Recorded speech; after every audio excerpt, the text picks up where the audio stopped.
जय श्री कृष्णा, जय माता लक्ष्मी। आज मैं आपको एक अद्भुत रहस्य बता रहा हूँ। ब्रज 84 कोस की जो कण हैं, ब्रज के कण हैं, मिट्टी के कण हैं, रज के कण हैं, उन सब में लक्ष्मी जी का वास है। ये बात प्रमाणिक है और सत्य है। इसका मैं आपको वर्णन करूँगा पौराणिक आधार पर। जिस समय पर भगवान श्री विष्णु ने और अपने अनेक ऋषि मुनियों को और अनेक अपने भक्तों को अनेक प्रकार के जो वरदान दे दिए और ये निर्णय कर लिया कि नंद जसोदा को सुख देने के लिए ब्रजमंडल में भगवान अवतरित होंगे, उस समय उन्होंने अपनी मानसिक कल्पना करके और संपूर्ण अपने जो पार्षद हैं, अष्ट सखा हैं, श्री मधुमंगल कृष्ण बलराम सुबल सुबाहु सुबल श्री राम, इनके नाना प्रकार के सभी अपने गोपों को, ग्वालाओं को, सबको उन्होंने अपने निर्धारित कल्पना शक्ति से और सबको आदेश दे दिया कि ब्रजमंडल में तुम ये वृक्ष बनोगे, तुम इसके अवतार बनोगे, तुम यहाँ पशु बनोगे, तुम यहाँ पक्षी बनोगे, तुम यहाँ पर गाय बनेंगे। इवन देन जो भी अपने प्रकृति है, घास तिनके तक उन्होंने पूरा निर्धारीकरण कर दिया।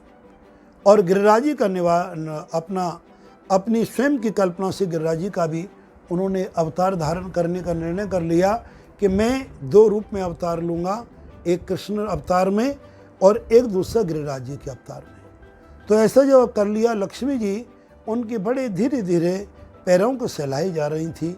जब उनकी कल्पना पूरी हो गई तो माता लक्ष्मी ने कहा, प्रभु मेरे लिए क्या आज्ञा है। भगवान विष्णु को जैसे मानो ये कोई इस चीज़ से अनभिज्ञ थे। बोले, देवी आपको अभी कोई ब्रज में स्थान नहीं दिया गया कि प्रभु आप जो आदेश करें मैं ब्रज में स्थान पाने को तत्पर हूँ। तो उन्होंने कहा कि मैंने तो पूरा ही, भगवान विष्णु ने कहा कि संपूर्ण विधान बना चुका हूँ और आपके लिए मैंने कहा है कि महाराजा भीष्मक जो कि कुंडनपुर है, जिससे अभी आज नागपुर कहते हैं, महाराष्ट्र में जगह है, वहाँ पर तुम देवी जाकर के महाराजा भीष्मक के यहाँ रुक्मिणी के रूप में अवतरित लेंगे। जब मैं 10 वर्ष का हूँगा तब आपके साथ विवाह करने आऊँगा, आप साक्षात लक्ष्मी रहेंगे।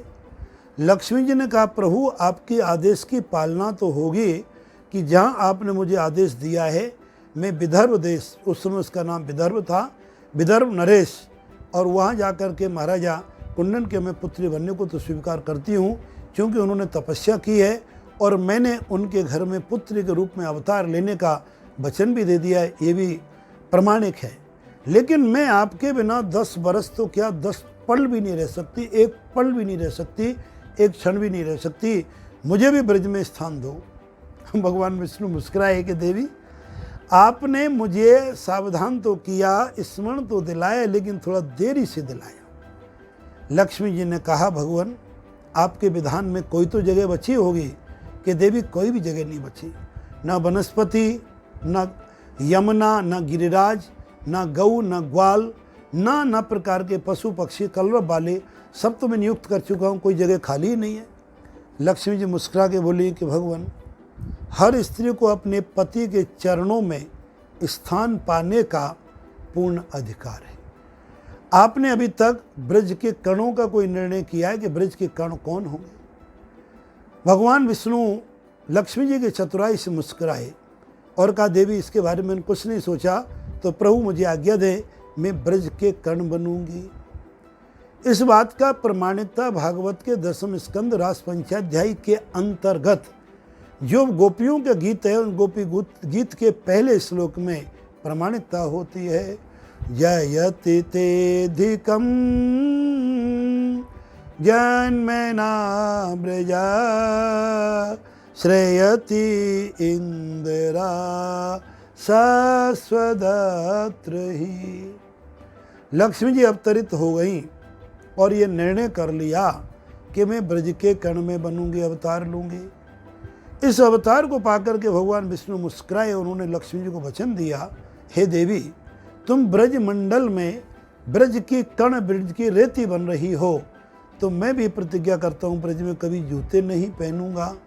तो भगवान के जितने भी तुम श्री विग्रह देखेंगे ब्रजमंडल के अंदर, वो कभी भी जूते नहीं पहनते थे। और क्यों नहीं पहनते थे कि लक्ष्मी जी उनकी दासी है, उनकी पत्नी है और हर पैर उनका लक्ष्मी जी के ऊपर गिरता है।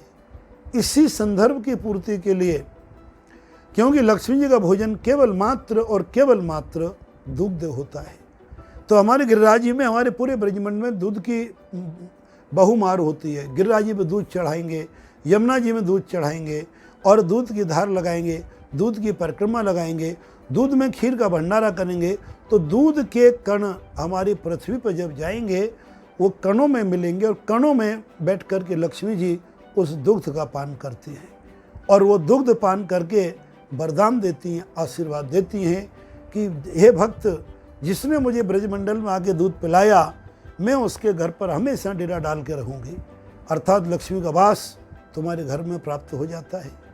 ऐसे हमारे ब्रज की अनेक अनेक दुर्लभ से दुर्लभ जो रहस्य छुपे हुए हैं, जैसे जैसे लाला कन्हैया की प्रेरणा होगी उसके आधार पर आपको ब्रजमंडल के अनेक रहस्यों का और हम स्पष्टीकरण करेंगे, हम आपको बताएंगे।